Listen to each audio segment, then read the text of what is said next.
चलिए तो आज शुरू करते हैं और आज ये जानने का कोशिश करते हैं कि what is difference between contextual and textual, right. तो चलिए आज शुरू करते हैं कि आखिर टेक्स्ट और कंटेक्स्ट में क्या अंतर है। टेक्स्ट जो है जो यह किसी इंफॉर्मेशन को प्रोवाइड कराता है, किसी कंटेंट को प्रोवाइड कराता है जो लिखित फॉर्म में या संकेतात्मक रूप में हो सकता है,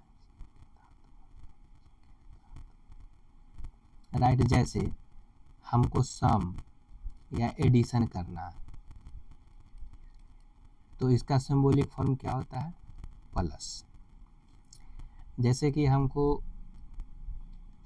4 और 3 का सम करना है तो हम जानते हैं कि इसका रिजल्ट 7 होगा। मतलब कि हमें साइन को देख करके अनुमान लगा ले रहे हैं कि इसका प्रोसेस क्या होगा, तो हम जान रहे हैं कि इसका फ्रेमवर्क प्रोसेस क्या होगा, एडिशन होगा।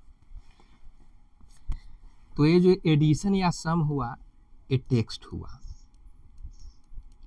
और इसका रिजल्ट और इसका प्रोसेस एडिशन या सम वो कंटेक्स्ट हुआ,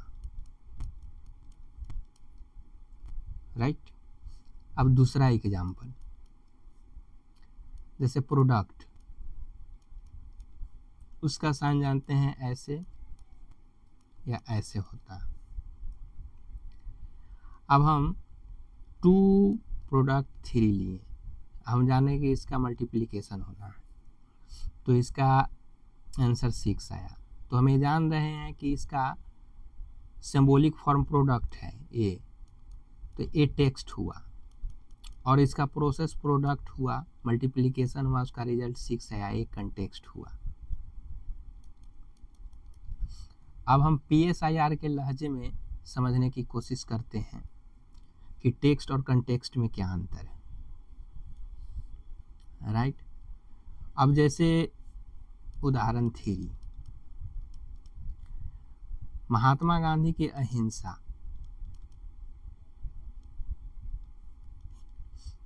तो हम जानते हैं कि अहिंसा में क्या क्या है, नॉट वायलेंस,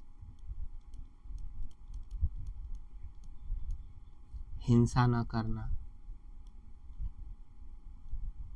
नॉट स्टील, चोरी न करना, है ना। यहाँ तक कि अपने सोच में किसी के लिए बुराई ना सोचना, है ना। अपने सोच में किसी के लिए बुराई ना सोचना, नेचर के साथ हार्मोनियस रिलेशन एस्टेब्लिश करना,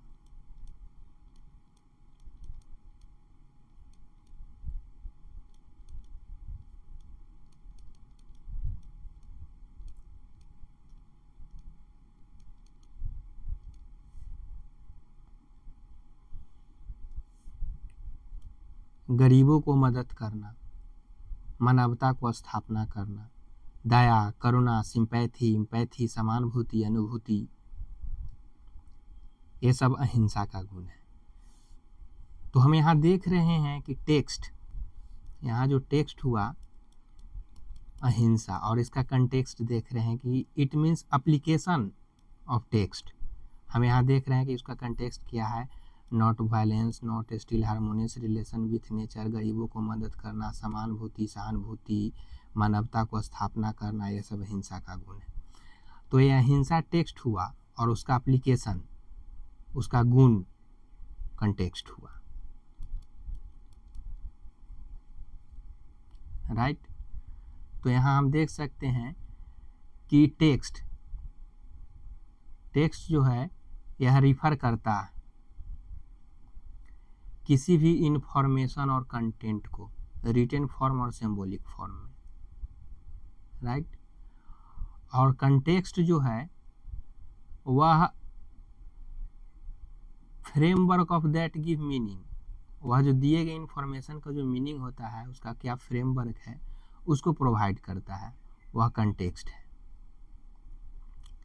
it is always safer to undertake the contextual study of the western political thought. अब एग्जाम्पल, अब चौथे एग्जाम्पल में हम देखते हैं प्लेटो का। The context of understood of framework of Plato is prevailing condition of Athens at time of Plato. Plato के समय जो एथेंस में प्रिवेलिंग कंडीशन था उसको समझने के लिए जो उन्होंने कंसेप्ट दिए, जैसे उन्होंने कंसेप्ट क्या क्या दिए प्लेटो ने, तो प्लेटो ने कंसेप्ट दिया आइडियल स्टेट का, फिलोसफर किंग का,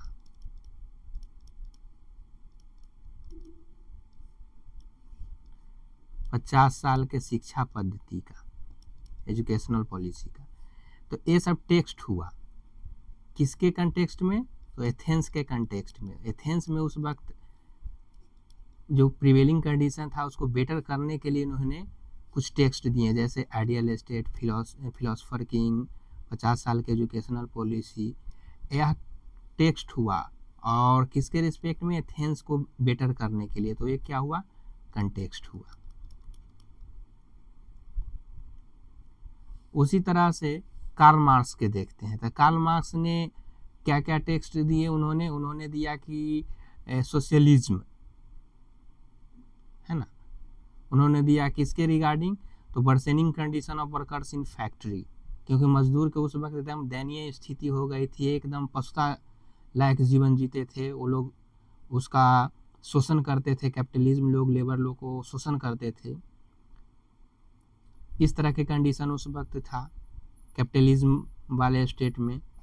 तो कार्ल मार्क्स ने उसके अच्छे व्यवस्था के लिए, मजदूर के अच्छे व्यवस्था के लिए उस कंटेक्स्ट में उन्होंने बात किया ताकि मजदूरों के अच्छे जीवन जिया जा सके।